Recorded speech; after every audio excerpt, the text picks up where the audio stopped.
Hello everyone and welcome to another casual review. Today I'm talking about Pokémon Omega Ruby. Yes, it is that time once more for a Pokémon playthrough. This is a remake of Pokémon Ruby for the Nintendo 3DS, it being the third generation of Pokémon games. As far as my starter, this time I went with Trico. If you've watched one of these Pokémon casual reviews before, you know that I do like to mix things up and choose Pokémon that I haven't had in my party previously, and I think all of the starters for the Generation 3 are good options, and I especially think that Trico is amongst one of those choices now that Mega Evolutions are a thing in this remake. If we were talking about the original Generation 3 of Pokemon, I do think that Trico falls behind Mudkip and Torchic.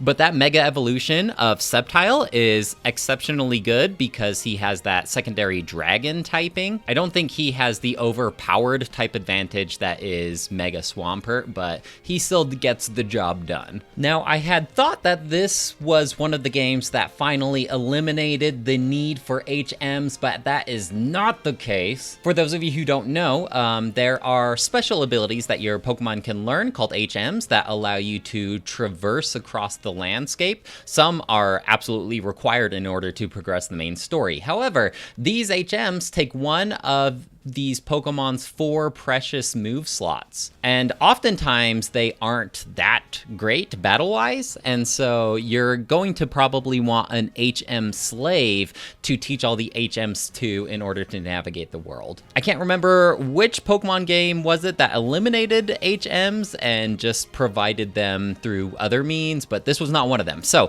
I think in any Pokemon game where you do need HMs, it's an absolute must to have a Pokemon that can learn the HM Surf with you at all times. And so I quickly scooped up a Marill and evolved it into an Azumarill, and because this is a remake of Generation 3, that Azumarill has a secondary fairy type, which is nice when it encounters dragon types. My Azumarill quickly learned the Play Rough ability, and so the Azumarill kind of covered had the water coverage and the fairy type coverage, and I was able to pick up a Marill fairly early on, and so it was nice having those early water moves. Another early pickup that I had that stayed with me for the rest of the game is I traded for a Makuhita with an NPC, and for those of you who don't know, if you are playing with a traded Pokemon, they earn bonus experience points, and so my Makuhita, nicknamed Mocket by the NPC, quickly evolved into a Hariyama, and the Hariyama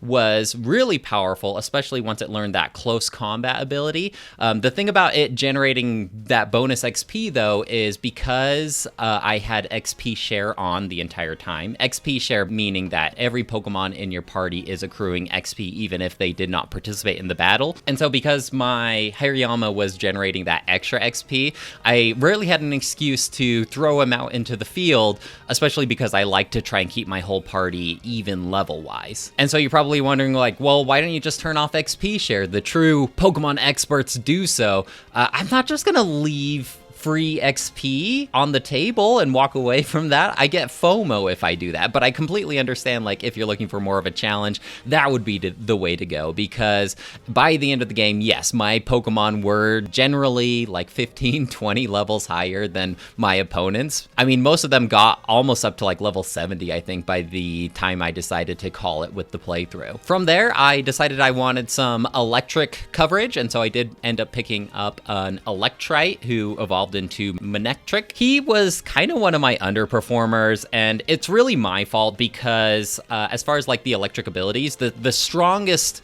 most useful electric ability would be Thunderbolt because it has a high power output and also a high accuracy output. However, I completely forgot where to get that Thunderbolt TM, and I was too lazy to look it up. And it was kind of like one of those situations where every time I would throw Manectric out to battle, I thought to myself, I should probably look into where to get that Thunderbolt. And then my Lizard Braid would switch off, and then I'd continue on with my adventure. And so he did have have that thunder ability, but that low accuracy of 70 just really affected me, man. It was pretty bad. Honestly, I probably should have just stuck with his discharge ability instead of replacing it with thunder. I didn't think that 70 accuracy would affect me that much, but yeah, Manectric would miss a lot with his thunder ability. I also wanted some fire coverage, and so I picked up a Slugma in one of the caves, and I evolved him into Magcargo, and Slugma was also like one of those weaker Pokemon that I had to suffer through until I finally was able to evolve him, and then suddenly he became like super useful, and he learned Flamethrower, and I also taught him Overheat for those desperate situations, and so he was pretty bulky with his high defense, and he also did a lot of damage with his high special attack, so that was nice. Another underperformer until I evolved was my Swablu. Another rule of thumb that I have whenever I do play a Pokemon game that requires HMs is I need a dedicated flyer, somebody who knows fly,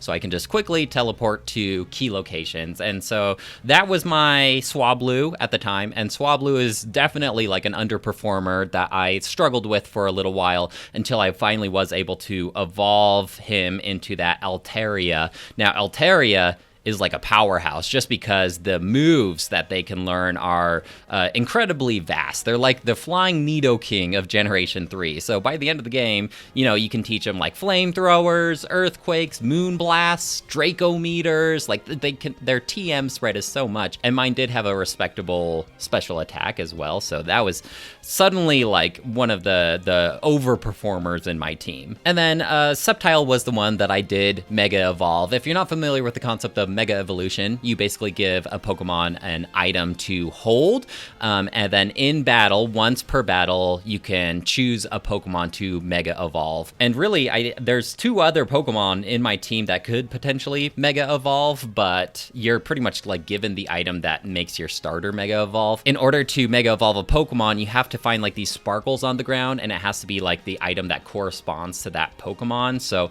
if I wanted to Mega Evolve an Altaria, I would need to find an Altarianite somewhere on the ground, and I'm not even sure where that is in this game or if it is available in this game. But the Sceptilenite is given to you for free. I do wish that more of my opponents would Mega Evolve as well, so it didn't seem like I was absolutely dominating. It certainly did not seem fair to my opponents, but really you're only going to encounter maybe like 4 or 5 battles where your opponent also can Mega Evolve. Now, as far as the differences between classic Pokemon Ruby and Pokemon Omega Ruby, I don't have a list in front of me. I can only say my experiences from way back when I played Pokemon Sapphire, like more like 2 decades ago, I think at this point. Obviously, the biggest difference is its visual updates. It is this 3D graphics. I'm more of a pixel graphics kind of guy, but the 3D graphics do add a fresh spin to the world of Hoenn. And another thing is the NPCs frequently reference other regions in Pokemon, like Unova and Johto. I think your family actually, at the beginning of the game, they moved to Hoenn from Johto. That's another interesting thing about this game is you actually know who your dad is. Usually when you play a Pokemon game as a protagonist, your mom is just at home and sends you out on your adventure, and you have no idea, no understanding about your dad. But the cool thing about this Generation 3 is your dad is actually like a main-ish character. He's actually the 5th gym leader, and especially in this remake, he has more airtime than he did in the originals, and it is kind of cool, like building up your team in order to finally overcome that challenge that is your dad wielding a couple of Slackings in his party. Another new feature that is in this remake is the ability to like sneak up on Pokemon, and as far as I understand, this is a way to get Pokemon who know unique moves. I don't know if it adjusts or boosts the shiny encounter rates, but you can essentially like chain together these Pokemon that you're sneaking up on in order to get exclusive natures and hidden abilities and new moves. I do think that the overall general encounter rate is a lot lower in this game compared to the original, which is actually very much appreciated whenever I'm navigating like a cave or surfing across the ocean. It doesn't feel like I'm getting those random encounters every 5 steps, which is appreciated. It made arcade repels not as essential as they usually are in older Pokemon games. There's a ton of like touchscreen features that I just kind of see as more like fluff and filler, whereas I just want to play like the main Pokemon game. But there's like a ton of little things like Pokemon Ami or Poke-Ami or something like that, where you can like pet your Pokemon and build up your bond with them. There's a lot of like online stuff that is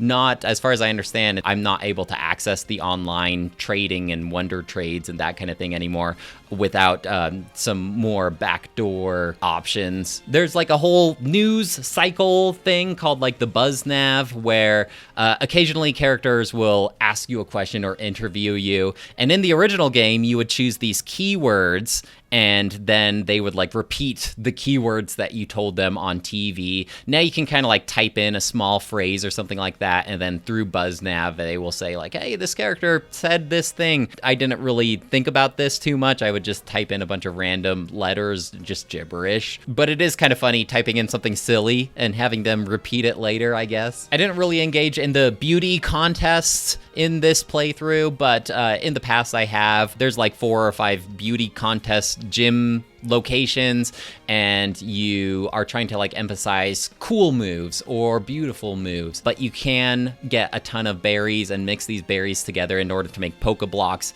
in order to like increase your Pokemon's coolness or beauty. And this game just completely throws berries at you. Like, I know that the berries were in the original version, but I feel like in this game, just tons of berries, and I didn't even bother planting a berry to grow a new berry tree because I'm probably never going to revisit this route in my playthrough again, and so I couldn't be bothered to do that. But like, talk to NPCs and they just are seriously like shoving berries in your backpack, and everybody wants you to use berries that have a ton of different effects. There's even like this whole island that has just like 20 plots of berry trees. But if you've watched any of my other casual reviews, you know that I'm kind of the type of gamer that likes to stick on the main road without diving in too deep in all this fluff. This also goes along with the secret bases. I really engaged in this. I remember back in my initial Pokemon Sapphire playthrough, but there are these like key locations that are hidden across like all of the world, and you can turn it into your own secret base, and then you can like decorate it with Pokemon dolls and little chairs that make noises when you sit on them. And I was so proud of my secret base when I was playing Pokemon Sapphire. I couldn't even be bothered to make a secret base in this one. I think the fact that there's no like social aspect to this game anymore really hindrances my drive to do all of that social stuff like hidden bases. But apparently like there's this whole new system with the hidden bases in this remake where you can go and like capture an enemy's flag and you like sign up for a team and things like that. I wasn't able to engage with that though. About 3/4 of the way into the game, they pretty much just give you a free Latios or Latios. I can't remember if that was in the initial Pokemon Sapphire and Ruby, but it definitely is in this one, and they give you a free Latiosite or Latiosite in order to mega evolve your Pokemon. You also have the ability to just like hop on your Latios or Latios and just like fly it around Hoenn, like this unique perspective, which is cool. And I guess it would be a substitute for the HM Fly if you no longer wanted to have a flying Pokemon in your party. But it is cool having like that bird's eye perspective of this continent that you've been playing on. Now, the big baddies in this game, the Team Rockets of this game, are actually going to be different depending on what version you play through, which is pretty cool. If you're playing Ruby, then you'll be playing against Team Magma, who wants to increase the land mass of the world and reduce the water. 7 out of 10, too much water. If you're playing Alpha Sapphire, then you're going to be playing against Team Aqua, who wants to reduce the land mass and just make the whole world an ocean. And this is where the whole box art legendary is tied in, because Team Magma wants to reawaken Groundon in order to increase the land mass around the world. And this game also introduces like a pseudo mega evolution kind of thing